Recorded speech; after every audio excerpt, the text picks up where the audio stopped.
So I think that's the stuff worth most explaining to the student, because when you read the book yourself, that's the stuff that's going to be hardest to follow. Yeah. But, okay, switching chapters today. The next chapter is on probabilities. What is the odds of something occurring? This is going to be one of the funnest chapters that we get to cover in this book. One that you will likely enjoy more. Probabilities are something that are very unintuitive, and yet they show up all over the place in our modern world, especially based off of statistics. Anytime someone tries to convince you of something, what do? They state a statistic, and a conclusion, as though the statistic somehow magically entail the conclusion.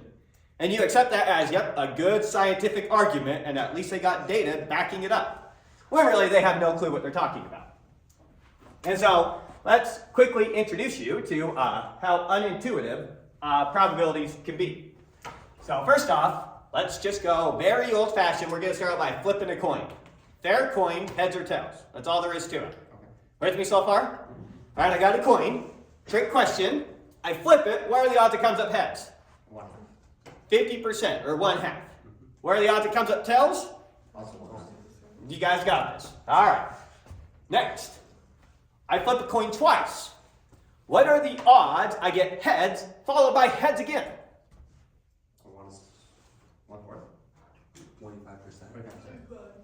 25%, 1/4. How did you get that? 1/2 times 1/2. 1/2 times 1/2 is one way to think about it, but let's walk through the scenario and see all the examples.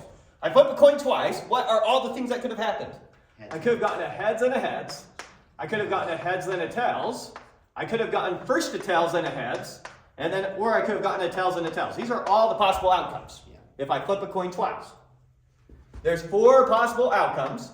One of those 4 possible outcomes is me having heads twice. So 1/4 of the time, I can expect to get heads twice. 1/4 expressed as a percentage is 25%. Good? Okay, let's get trickier. What about heads 3 times in a row? What's the odds of that? Don't express it as percentage, let's just use fractions. 1/8. How on earth did they get that? 1/4 times 1/2. They just multiplied by a half again. Now, once again, these were all the ways that we could have flipped a coin twice, right?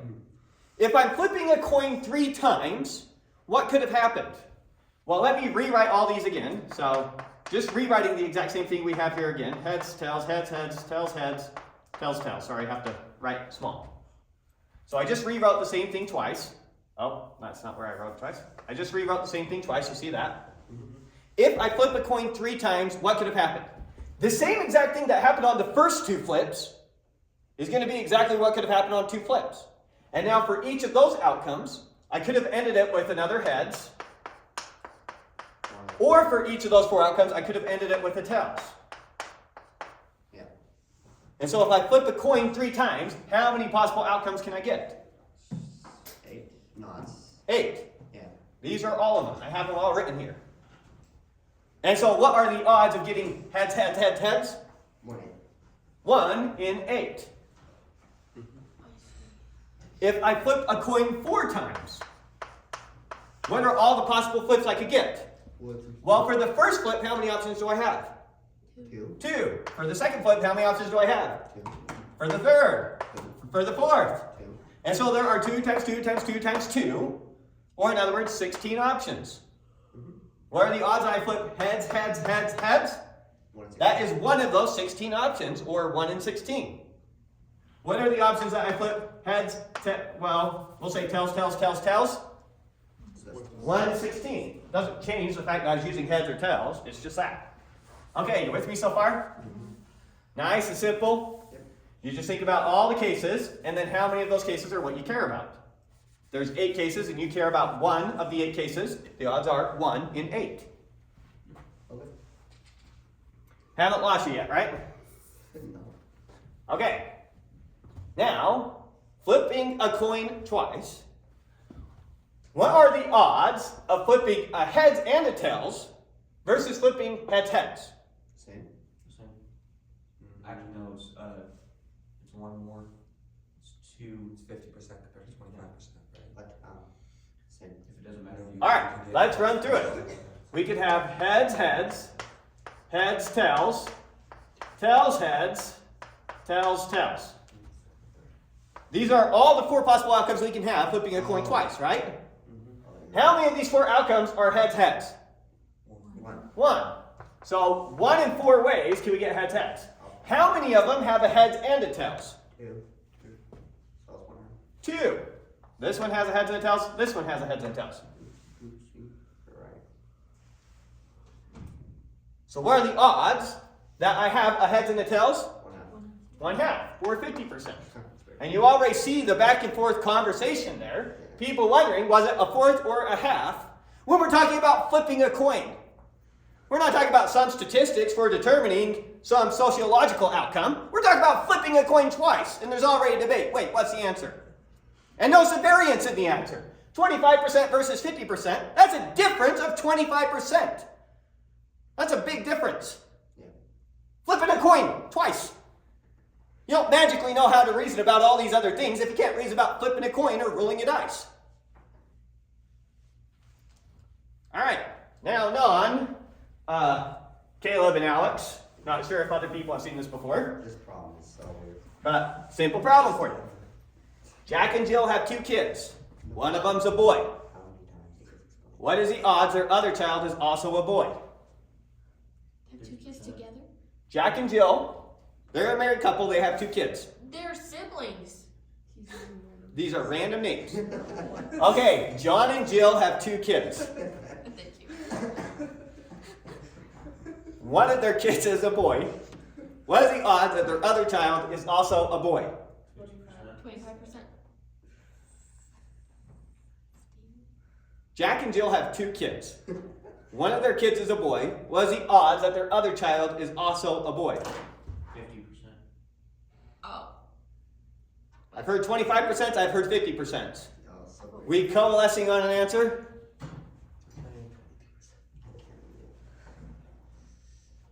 When in doubt, think it out.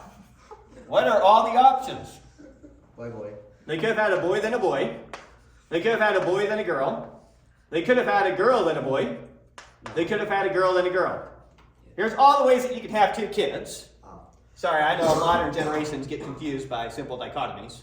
Turns out this is all the ways you can have 2 kids. Okay. Now, I told you one of their kids is a boy. Yeah. So did they have a girl? No. No. No. So it has to be one of these 3. So I told you one of the kids is a boy. What is the odds that their other child is also a boy? How many possible outcomes do we have? 3. One of those 3 outcomes is them having boy. There is a 1/3 chance. So weird. You know what a litmus test is? Kind of. Heard of it. It's a quick test to see if someone even knows what they're talking about. You can't be an expert in everything, but you can know enough about something to see if someone else is lying to you.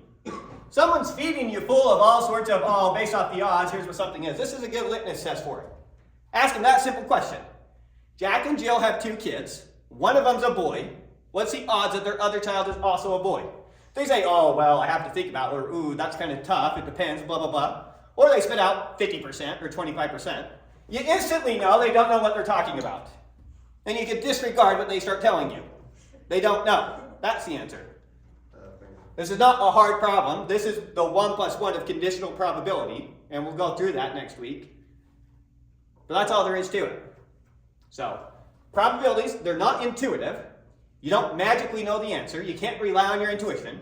You have to think it out and come to the conclusion. Okay, so now, introduce you to our first definition today. It's a big, scary definition in words, but it's actually pretty simple. Before we read the definition, here's what I'm going to do. Let's come back up to this case. And first thing I'm going to do is I'm going to look at all of our outcomes. We listed them out before. I'm just going to list them out again. If Jack and Jill have 2 kids, what are all the possible outcomes? Boy. They could have had a boy, a boy-girl, a girl-boy, and then a girl-girl, right? Quick question.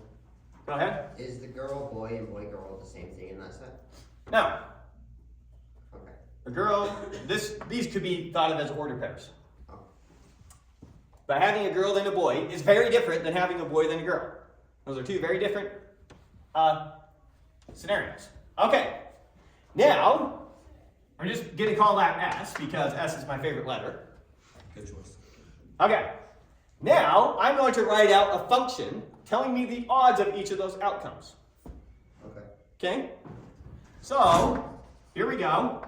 For boy, boy, what was the odds of boy, boy? 1/4. 1/4, right? Yeah. And for boy, girl, what were the odds? Also 1/4. 1/4. And for girl, boy, what were the odds? 1/4. Oh, that was supposed to be girl, boy. Yeah. Girl, boy. And then finally for girl, girl, what were the odds? Also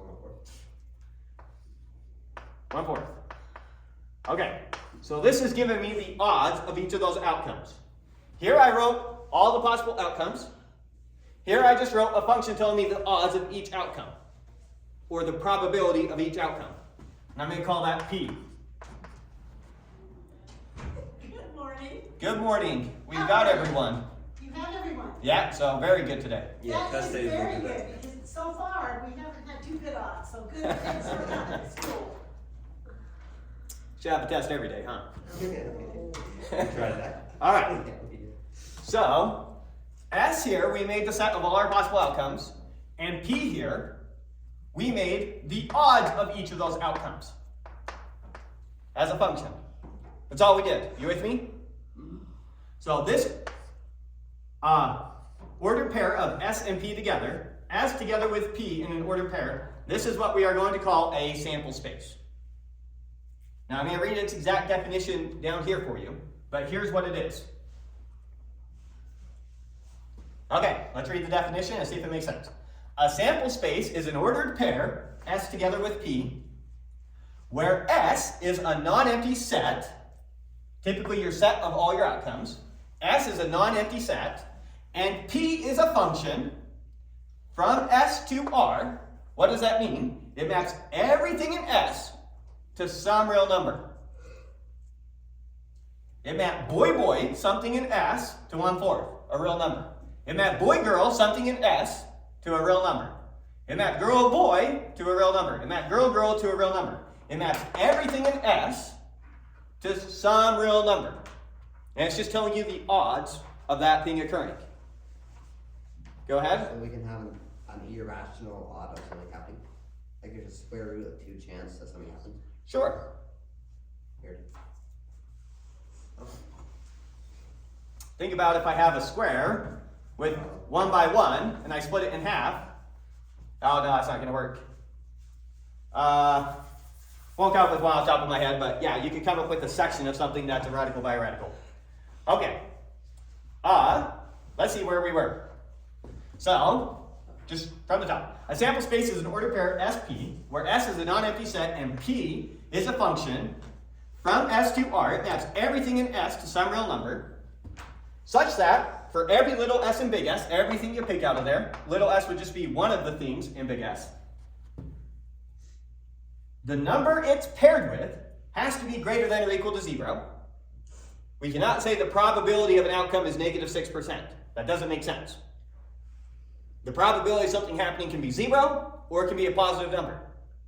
It can't be less than 0. Make sense? And the sum of all the probabilities for every little s and big S has to equal 1.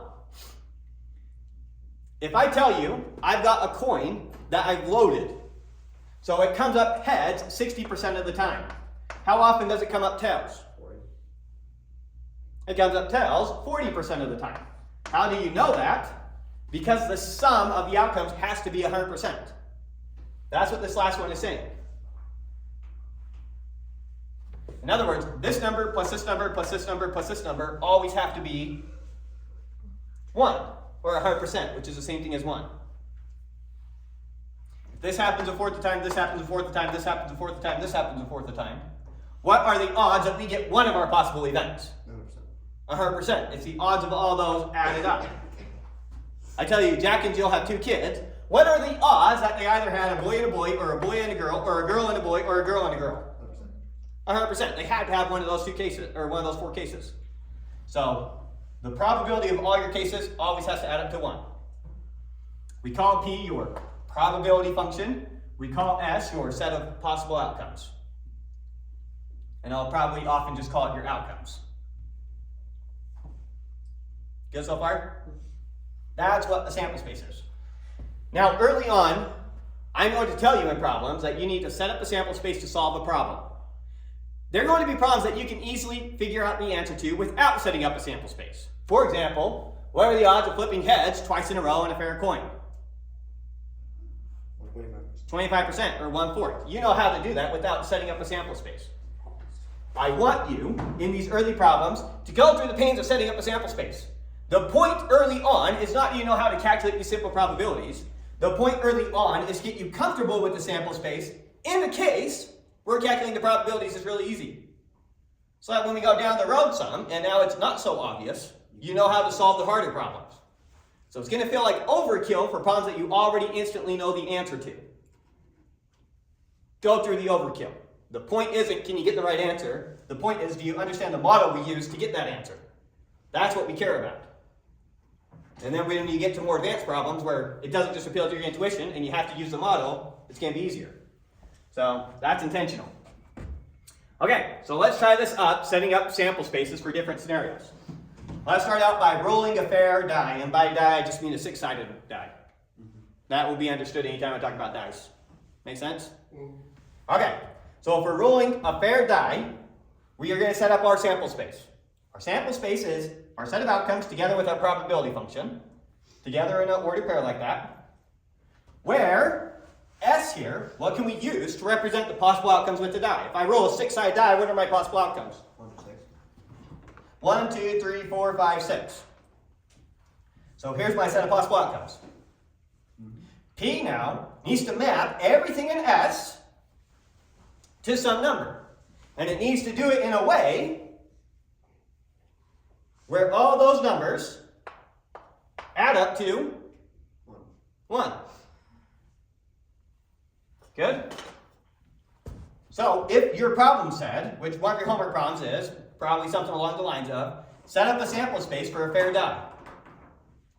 You say the sample space is SP in an ordered pair like this, where S is a set 1, 2, 3, 4, 5, 6, and your probability function is something like this. Now notice, what were we saying the odds of 1 is? 1/6. What were the odds of 2? 1/6. Etc. The odds of all of them are 1/6. It's very annoying writing that out over and over again. So here's shorthand that you could write it. The probability of the outcome S is 1/6 for every little s and big S. That's how you read that. So here's a shorthand. You can always write it all out if you want. But if you want to save yourself writing, this is perfectly acceptable. This just says the probability of each little s is 1/6 for all little s and big S. Pick anything out of big S you want, and the probability of that thing happening was 1/6. The number paired with it was 1/6. Make sense? That's just bringing that notation. Now, let's come up with another sample space.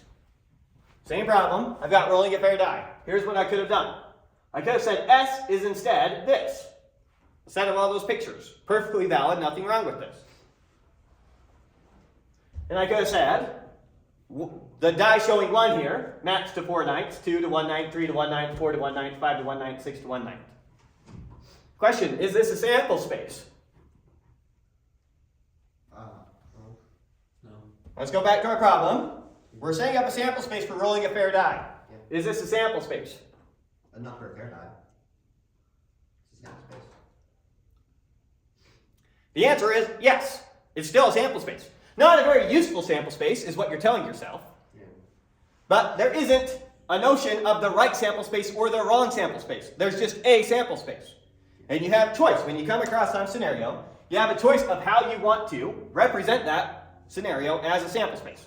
So there's not the right way to model it, there's not the wrong way to model it, there's just models that we say are more or less useful. So to pound this point home, we're going to enter the real world for a second. Here you are traveling the real world. You visit the Amazon forest, all the way to the Arctic. You're all over the planet, and in your crazy travels, you come across this thing. Okay. What is this thing? It's a little spinner. You can spin that arrow, it goes around, it lands. This pink part happens to have the number 1 on it, the yellow part the number 4, the green part the number 3, the blue part the number 2. Very exotic thing that you found here. Right? Okay, and now let's come up with a sample space for this exotic thing. So what do we start with? S is our set of outcomes. What is our set of outcomes? Here you are looking at this thing. 1, 2, 3, 4. You could use 1, 2, 3, 4. What else could you use? Pink, blue, yellow, green. Pink, blue, yellow, green, or maybe P, B, G, Y, or whatever you want. I'll stick with pink, blue, yellow, green. Represent with just letters. But of course, I could have just as easily done 1, 2, 3, 4, just like you said. You can do it however you want. Okay. Now what? Now we need to do a probability function. Now you need your probability function, P. What does P have to do? At 1. It has to map everything in S to a number. So I know it has to map P to something. I know it has to map B to something. I know it has to map Y to something. And I know it has to map G to something. Right? Yeah. Okay. Now, here we are looking at this. What should it map P to?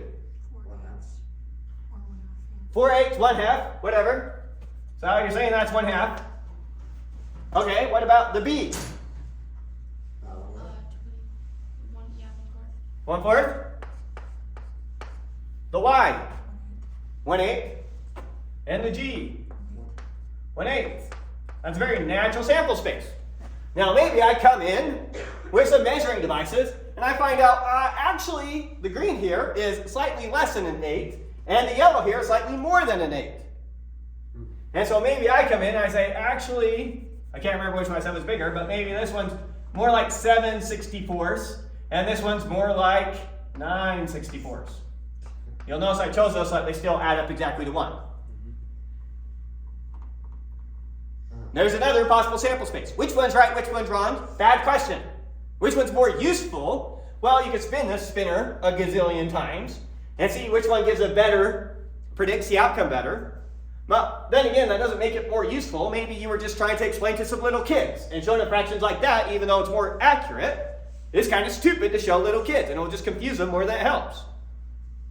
So what's right, what's wrong? Bad question. What's useful to whatever your scenario is? So there isn't the right sample space, there isn't the wrong sample space. There's just more or less useful. Make sense? Okay. So now, we're getting the hang of this. Let's now talk about rolling a pair of dice. We're going to set up our sample space once again. What should our S be?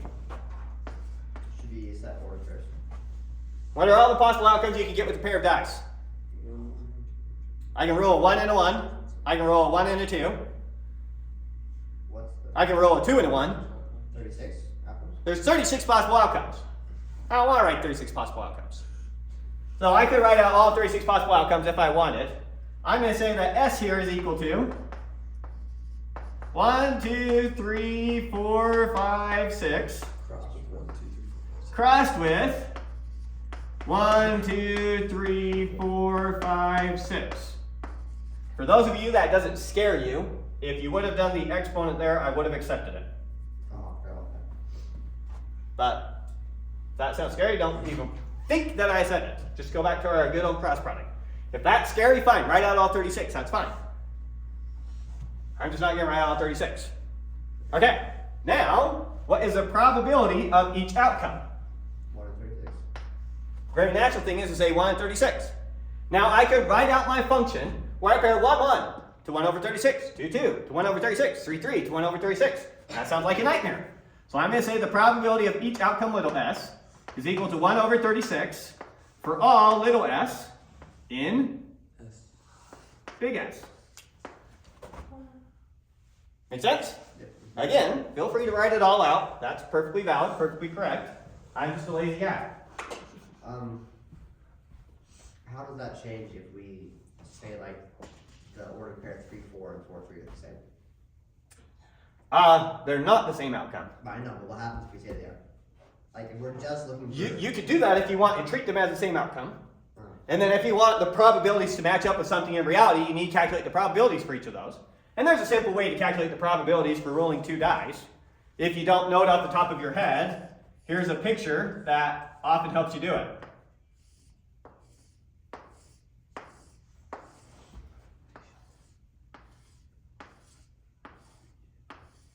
So we can have, the first die can show a 1, a 2, a 3, a 4, a 5, or a 6. And the second die can show a 1, a 2, a 3, a 4, a 5, or a 6.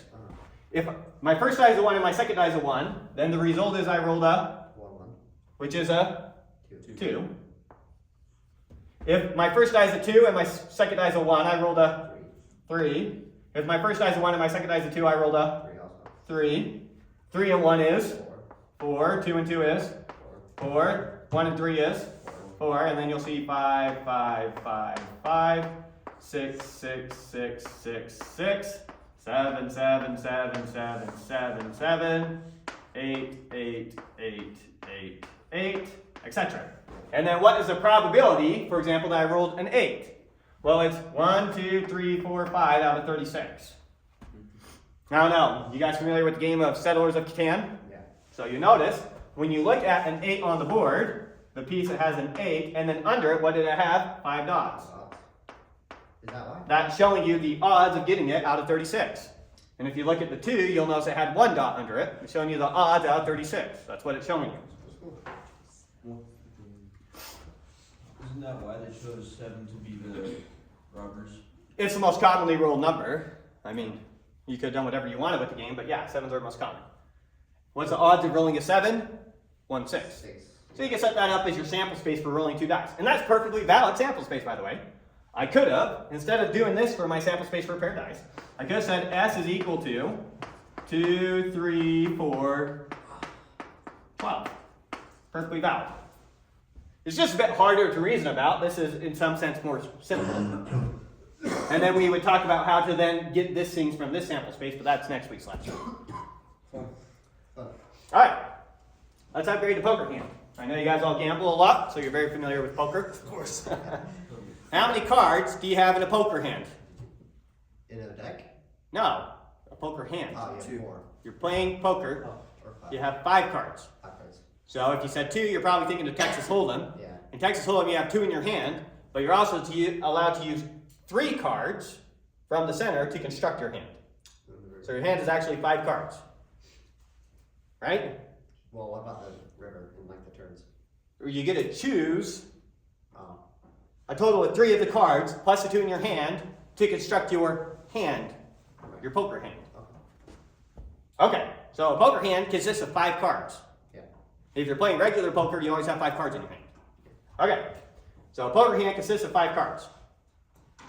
How many cards are in a deck? 52. 52. So S, if we're talking about poker hands, S now is going to be 1, 2, 3, 4, all the way up through 13, crossed H for heart, D for diamond, S for spade, C for club. Those are all your possible outcomes, right? And there's 52 possible outcomes. How many numbers do I have right here? 13. How many do I have right here? 13 cross 4 will give you a total of 52 possible cards. So S here is all the possible hands you can have in poker, right? Yeah.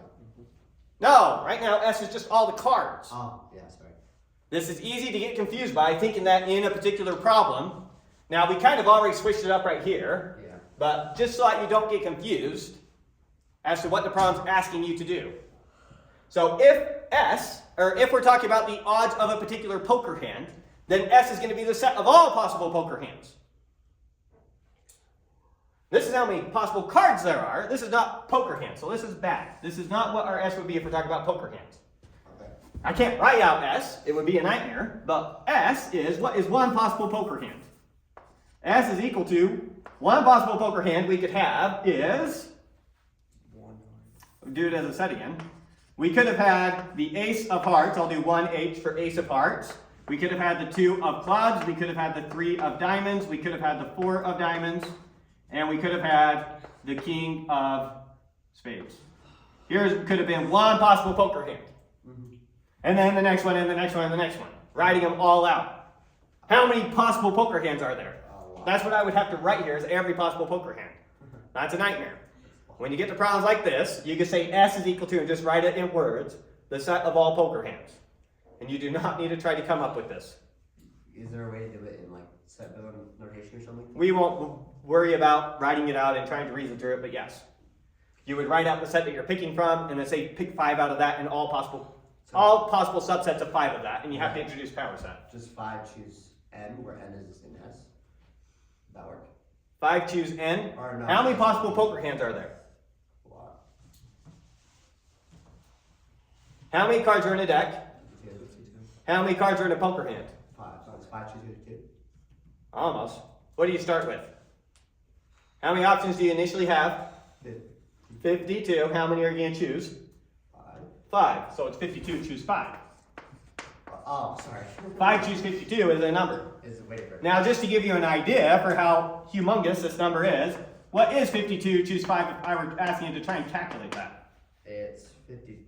There's a fraction part. That would be 52 times 51 times 50 times 49 times 48. Write out the first 5 numbers. That's the first 5, right? Yeah. 1, 2, 3, 4, 5. All over 5 factorial, which is 120. Now, whatever that number comes out to, It's very large. is going to be very large. Notice that already, I see 40 would be the one that canceled out nicely. But already, you know, the product of these two is already over 2,500. Divide that by roughly 100, you could say these cancel out with that, leaving already 25 left. And then you have 25 times that, times that, times that, whatever that blows up to. Some big number. So there's an absurd number of poker hands. So writing out the set of all possible poker hands would be a nightmare. It'd take you an extraordinary amount of time. So feel free to write S is a set of, I'd be fine with you doing something like this, dot, dot, dot, and parentheses. Just write one to show me what your thinking is. Or just write out in words, the set of all possible poker hands. S is a set of all possible poker hands. Now, what is the probability of getting a particular poker hand? Well, we need to know the set of S, don't we? What's the size of S? It's 52 choose 5. It's 52 choose 5. What are the odds of getting one of those 52 choose 5? 1. 1 over 52 choose 5. Yeah. So it's 1 over 52 choose 5 for all little s and big S. Oops. Okay. Okay. That makes sense. So that's how you write your probability function. That's how you write S. There's our sample space for a poker hand. One of the harder ones you'd have to set up a sample space for. Okay. Any questions before I move the camera?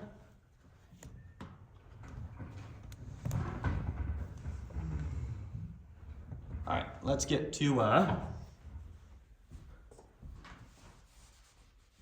setting up a couple more. That was review. That was the only thing I was review, right? Not for today's lecture. Okay.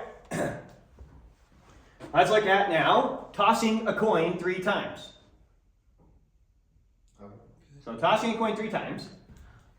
I want to look at the odds of getting 2 heads and 1 tails versus getting 3 heads. So I flip a coin 3 times. One of the things it could have been was something like heads, tails, heads. That had 2 heads and 1 tails. Okay.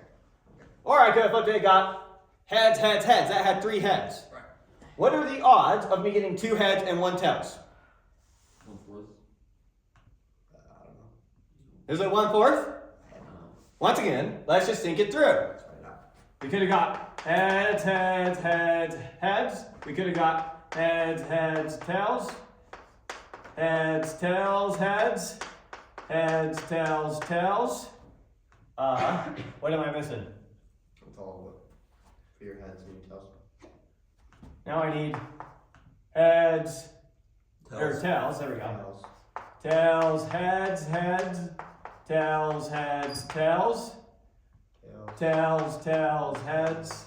Tails, tails, tails. Okay. There's all the possible outcomes. So S would have been the set of all these things if I wrote it out. that, comma, that, comma, that, comma, that, comma, 3/8. comma, or ending parenthesis there. Yeah. The probability of each of these outcomes, 1/8, right? So, how many of them have 2 heads and 1 tails? 3. 3 of them. 3. So there's a 3/8 chance of getting 2 heads and 1 tails. How many of them have 3 heads? 1. 1.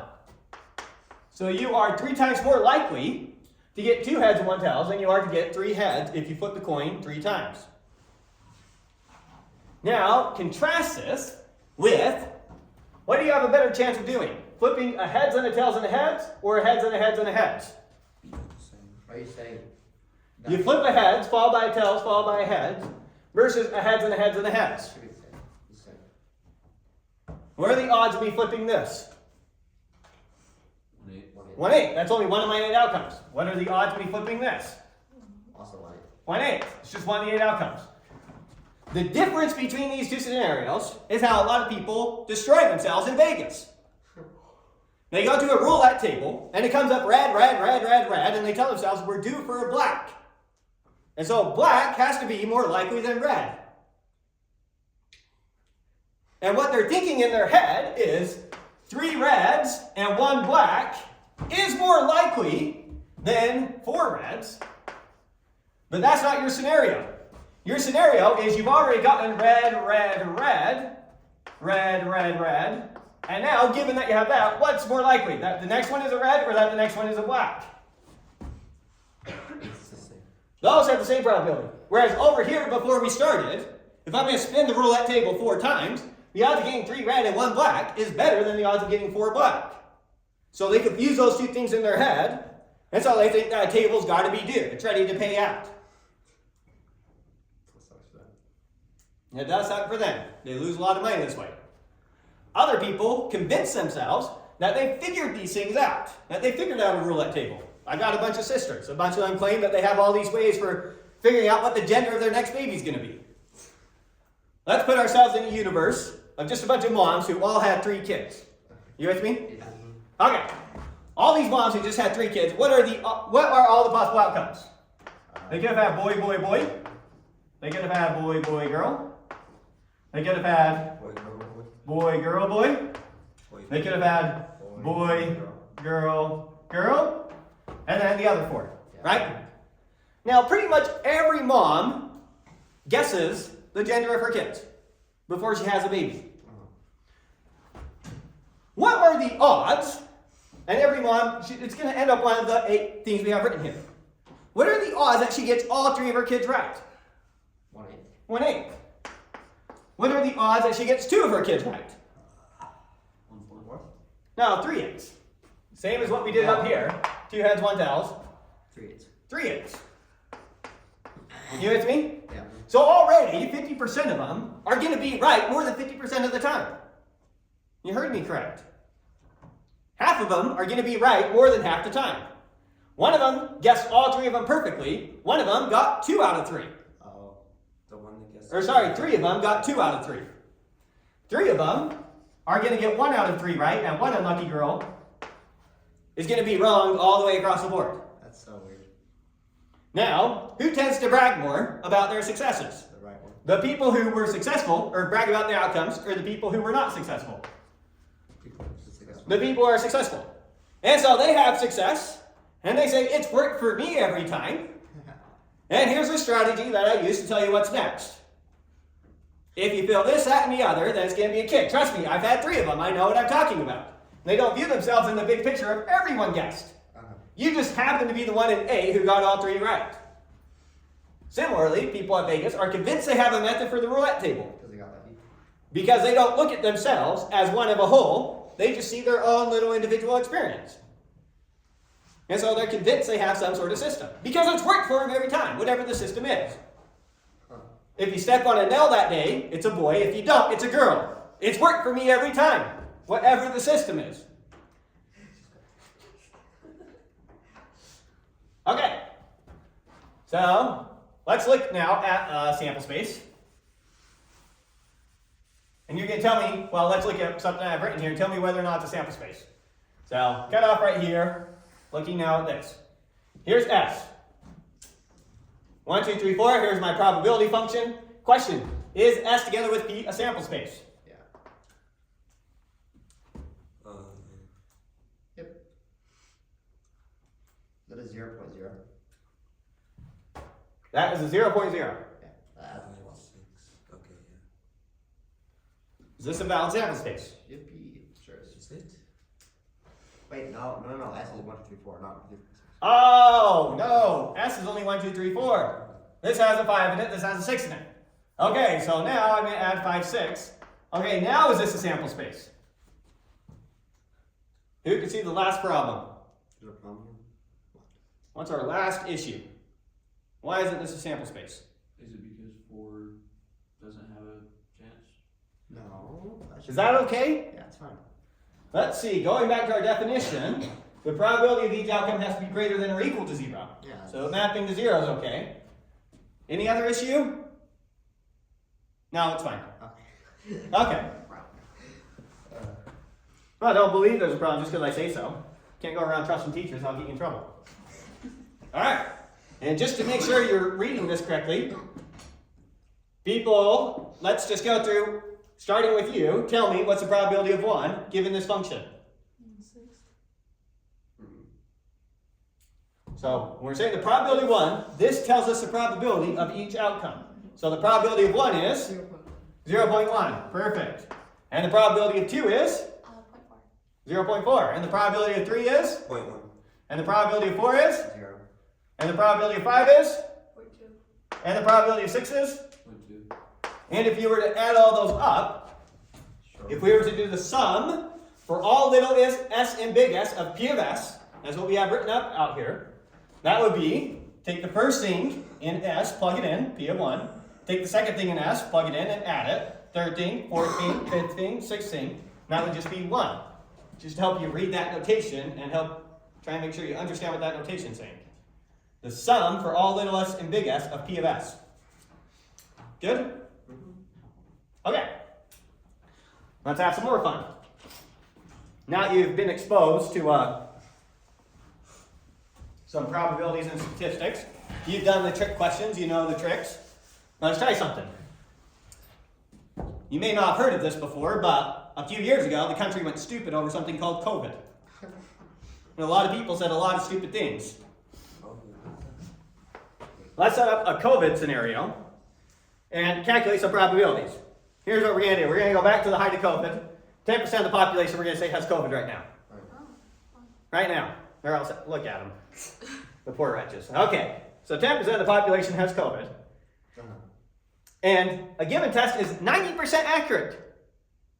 That means if you have COVID and you take this test, there's a 90% chance it'll say you have COVID. Yeah. And if you don't have COVID and you take the test, there's a 90% chance it'll say you don't have COVID. It's 90% accurate. Yeah. Okay. What are the odds you have COVID given you take a test and it comes back positive? Sure seems like it should be 90%. But Right? Back to when they did mass testing. The genius policy. Let's test everyone. See who has COVID.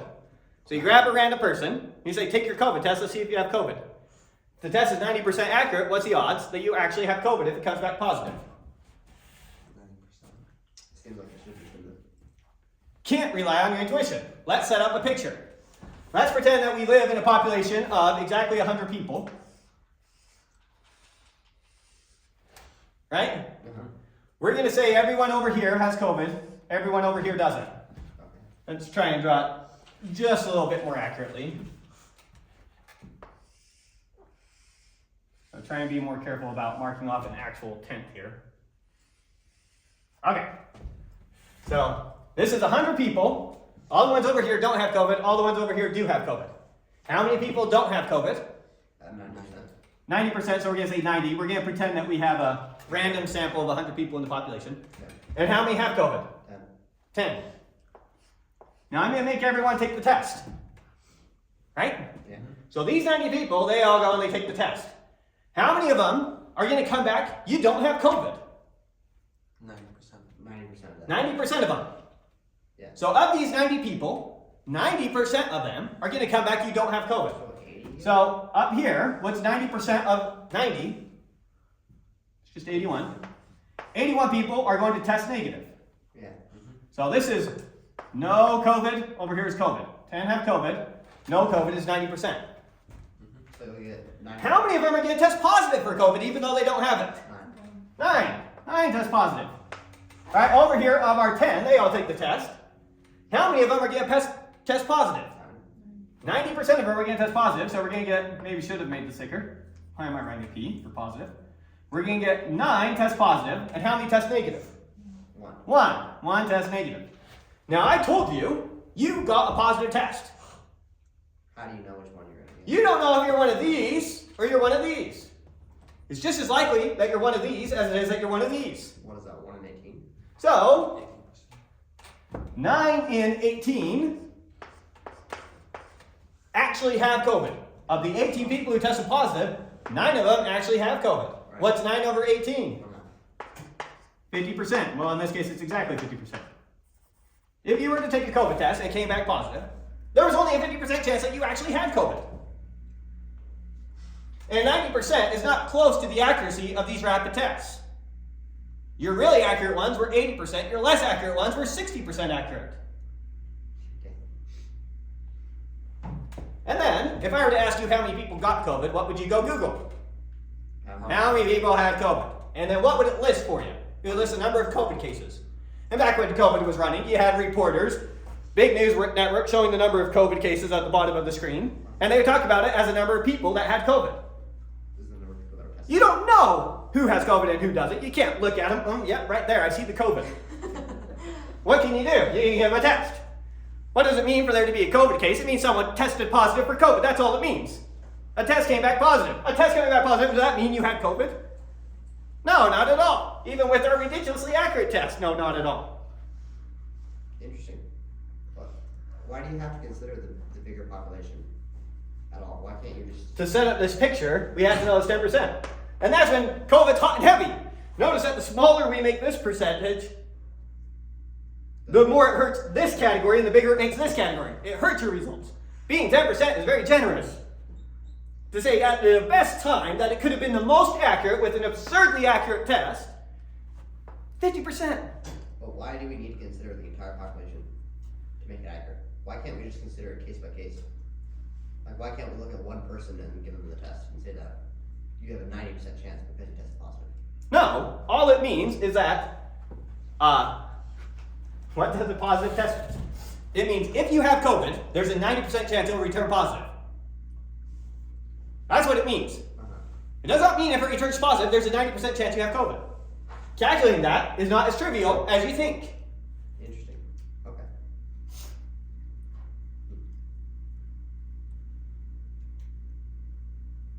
And so, figuring out how many people actually had COVID, that's a hard thing to figure out. And then, of course, they also had COVID deaths. Yeah. Now, it wasn't really COVID deaths. What did they call it? They call it COVID-related deaths. But everyone thought people dying of COVID, of course. What does it mean that you had a COVID-related death? It means that you died and you tested positive for COVID. You could have had someone die in a car crash and had a COVID-related death. Yeah. Because they were driving back from getting tested for COVID and it came back positive. Great. Reading these statistics and knowing what they mean is not trivial. You don't magically know. And you hear some statistic, you just assume you know what it means.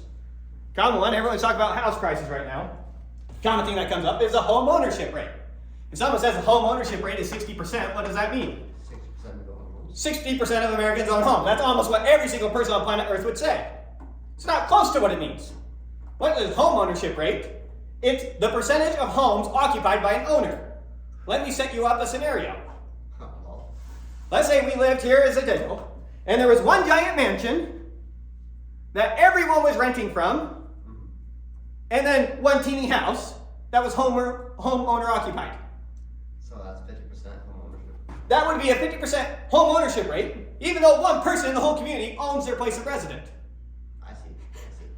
Now, I'll say up an extreme example to show you that this doesn't come close to telling you what you think it is. People throw these statistics at you all the time. They throw some conclusion at you all the time. And it's some data-backed conclusion, when in reality, the majority of the time, they don't even know what they're talking about. They just take it at face value and move forward. You can't do that. That sounds kind of bad. Does sound kind of bad. It's very dangerous. It's hard to be informed in our world of information. Because people will use information to get you to believe whatever they want you to believe. If I want you to believe the majority of Americans own their homes, I just quickly throw that at you. And you say, oh yeah, that's interesting. It's not close to what that means. Yeah. Figuring out what percentage of Americans own their homes, that's a very difficult calculation to come to. Really? Yes, think about this. I'm married. Does my wife own the home or do I just own the home? What if it's just my name on the lease or on the mortgage? What if we never legally got married? What about the kid? It's not trivial, and you'd have to think very carefully about how you would actually collect that data. And so when I try to come up with a rough estimate for what percentage of Americans own home, I have to think through all those things, try to narrow down what exactly do I mean? Who exactly am I talking about? It's not trivial. It's a difficult thing to do. Right. You can't just know. How many people died of COVID? That's a hard question. Yeah. How on earth is that poor, lost his name, the guy that performs the autopsy, supposed to know what you died of? They see you die, and they know all the things you could have had, and they're trying to figure out, could have been the thing that killed him? In some cases, it's obvious. Yeah. You know, you got a car crash. Okay. That one's pretty clear. COVID related. Check. Yeah. But another one that you would have that were COVID related was strokes.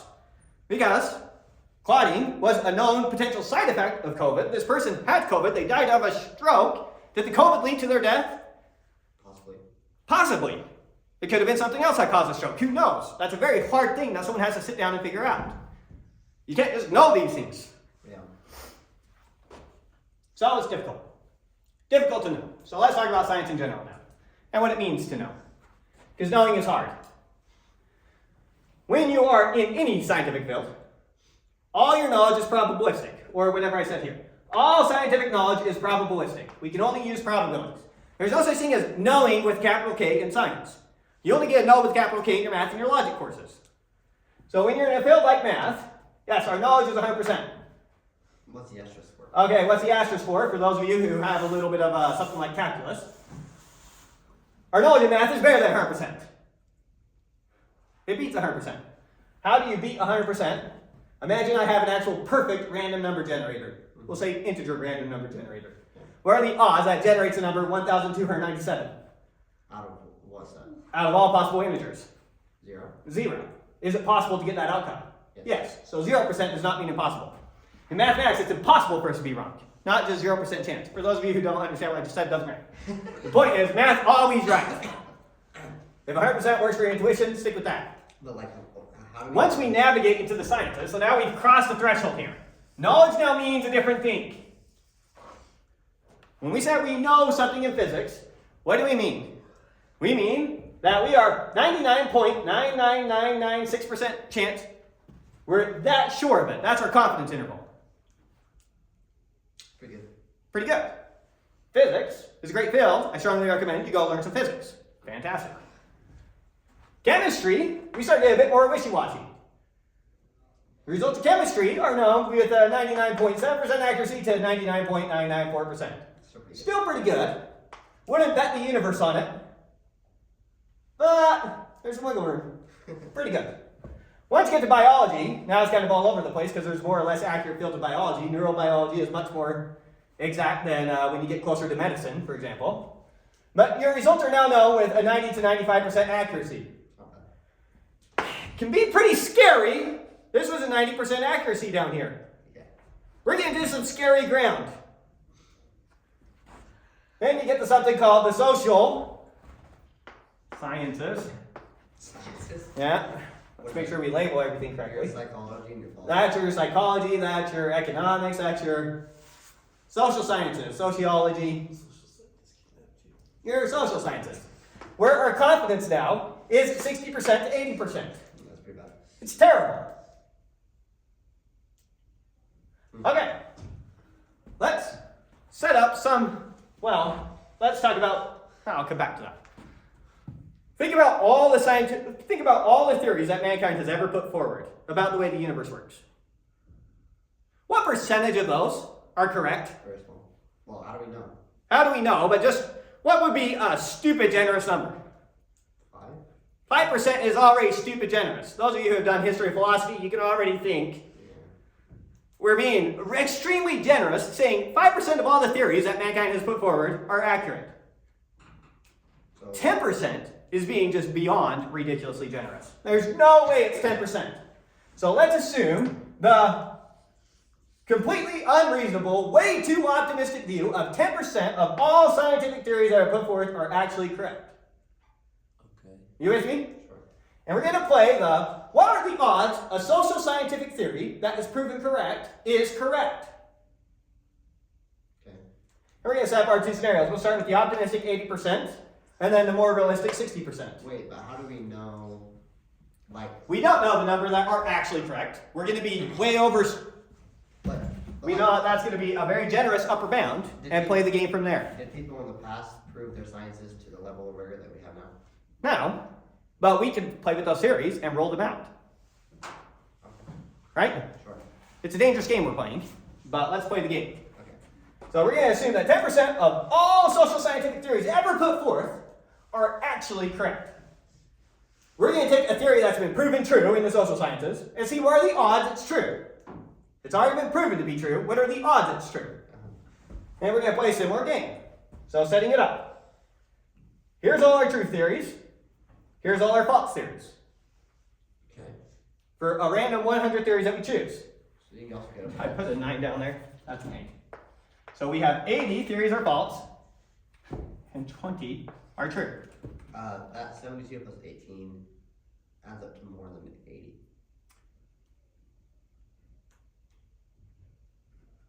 It is 90, right? Eight It's plus 90, 2. 10 because the Oh, 10 of yes, your yes. social sciences are true. Because it's based off of that. Thank you. I have this correct. Okay. Shouldn't be too quick to change my work. Okay. So, we were talking about this 10%. Yeah. 90% of them are false, 10% of them are true. Okay. We put it through our social scientific test, which has this kind of competency. We're going to be generous with our 80% here. Okay.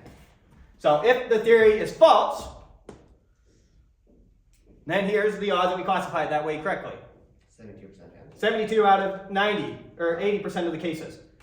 Of the 90 that are false, 72 of them get proven false, 18 of them get proven true.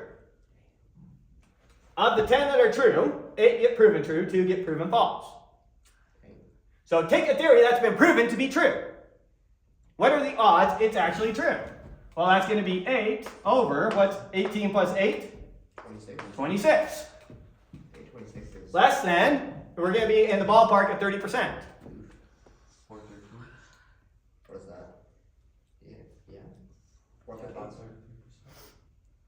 So it's about. 34, 35. It's about a third. Yeah. About 30%. Oof. No way, so. I know, it's much lower. But, there it is. Now let's get a little bit more realistic in our theory and come to the 60% world. Here's our 90 false theories, here's our 10 true theories. Ouch. Of the 90 that are false, 54 will be proven false, 36 will be proven true. Of our ones that were true, 6 will be proven true, 4 will be proven false. Given that something's proven true, what are the odds that it's actually true? Now we're looking at 6 over 42. 1/7. 1/7. Oof. What is that, like 20%? Almost. A little more. 1/7. No, it's going to be smaller than that. That's like 13%. How many times does 42 go into 60? Once. 1 with a remainder of 18. How many times does 42 go into 180, roughly? You can see that 4 gets you pretty close. It's going to be between 4 and 5, so you can already see about 14%. True. So it's proven true. Means a 40% chance it's probably true. Well, then why do we even bother? Because it's good to try and prove things to be true or false. I mean, I want to take a shot at social scientists, not the social sciences as a field. It's good to try and do the research. It's good to try and know. The problem is when you don't understand the confidence of your research. You want to know why modern education is a joke? It's because people go do their little research and decide to change education based off of what the science says, and they're just following the science. And so they make changes and changes and changes that are completely asinine and makes education consistently worse and worse and worse. And this is why. It's all science-backed. But they They're don't just following what the data tells them. understand the confidence of their No! assertions. Most of the people in the social sciences would struggle with basic calculus. We're barely even dipping our toe into this. If you want to know how to come to conclusions based off of statistics, the class you would take is called Probabilities and Statistics. That's Calc 3, correct? That was Yeah, if you want to take that class, one hiccup. You need at least Calc 3. You can get away with Calc 1 and do it, but you Calc 3. really need Calc 3 if you're going to talk about anything sophisticated. Yeah, that makes sense. A person who doesn't understand these things, trying to be competent in the social sciences and classifying what's reliable and not reliable, I can calculate the odds of that pretty quickly. 0%. Not a chance. They have no clue what they're talking about. And yet, based off the research, they go changing things, changing things, changing things. And it gives absolute terrible conclusions. Well, at least it's better than not trying to do good. You know what I mean? Like, No, at least what it rules out, which is the unfortunate part, is we used to just rely on the wisdom of people who came before. A very good argument for keeping a system in place is it's worked for a long time. That's a good argument. Changing that because of something that probably has a 14% chance of being true is very terrible. Yeah, it's fair. Has any of our math been disproven at all? No. I mean, there's things that people tried to prove things and they had a bad assumption somewhere along the way. But if you prove it to be true, then it's true. But what I mean by math has not been anything proven to be false. Go grab a biology textbook from 200 years ago. How valid is it today? Trash. It's complete garbage. All sorts of nonsense. Go grab a math textbook from, I won't even say 200 years ago. I'll say over 2,000 years ago. Go grab Euclid's Elements, one of the OGs of math textbooks. Search to your heart content. There's not a single false theorem in the entire work. There's nothing that we say, oh, now we know better, throw that out. Well, he did make assumptions that aren't rigorous now. His starting points were not as rigorous as we are today, but he showed that they do entail all the conclusions he entails. I mean, like, his way of proving things wasn't quite as rigorous. Like, It wasn't as rigorous, and even with his less rigor, all the conclusions are still valid. There's nothing that we say Euclid's wrong here because he assumed this, which didn't work. We just say, we know what he means, but it's a bit fuzzy. Let's be more precise. We still come to all the same conclusions. We're just more careful in our language. You can still use Euclid's Elements as a textbook today, and actually it's far superior to most modern geometry textbooks. Not only have we not done better, we've largely regressed. Now there are some that are better. I like the one that I used with you guys. That's a great textbook, but Euclid's Elements I almost went with when I first taught geometry, because I was trying to find one that actually did a good job. Anyways, there we go. So there's probabilities and statistics. Try to connect it to some real world thinking, some real world decisions that you'll be making throughout the course of your life. And with that, any questions before we switch to test? Can we have a break? Yes, we can take a break.